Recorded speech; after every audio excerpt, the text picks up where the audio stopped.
Développez des réflexes de bon manager. Vous arrivez à partager clairement votre vision.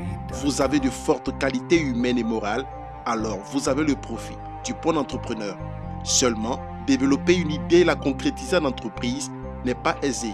Généralement, avant d'entreprendre, plusieurs idées se bousculent dans la tête et il faut arriver à faire un choix. Entre deux, trois idées, les éléments qui vont permettre de choisir, donc sinon de trancher, il y a donc le marché, sinon le besoin économique et son pendant, le marché. Est-ce que le projet satisfait un besoin économique?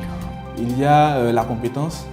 Est-ce que j'ai la compétence, est-ce que j'ai le savoir-faire nécessaire pour pouvoir réaliser ce projet? Donc sa capacité à mobiliser les ressources financières. Après, il y a donc la passion qui vient, et puis il y a donc la capacité à accepter donc les risques qui sont liés à cette activité.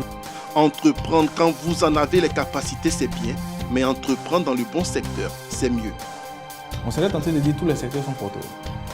Il est clair qu'avec la technologie, il y a des métiers qui tendent à disparaître. Donc il y a des reconversions qu'il faut faire, ainsi de suite.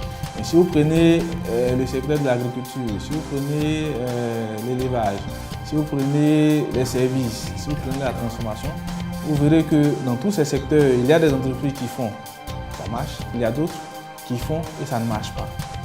Pour dire que le potentiel, il est donc dans tous les secteurs.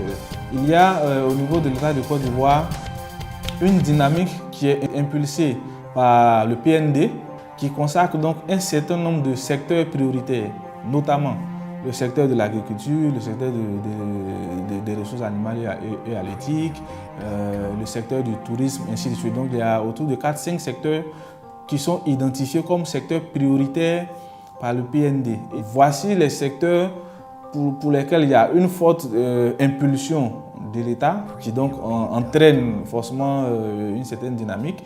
Il y a tout ce qui est lié par exemple aux infrastructures, au BTP, pour lequel l'État consent de gros efforts. Retenons donc que tous les secteurs d'activité sont porteurs, certains plus que d'autres, selon la configuration du marché, mais le succès de votre entreprise ne repose que sur vous.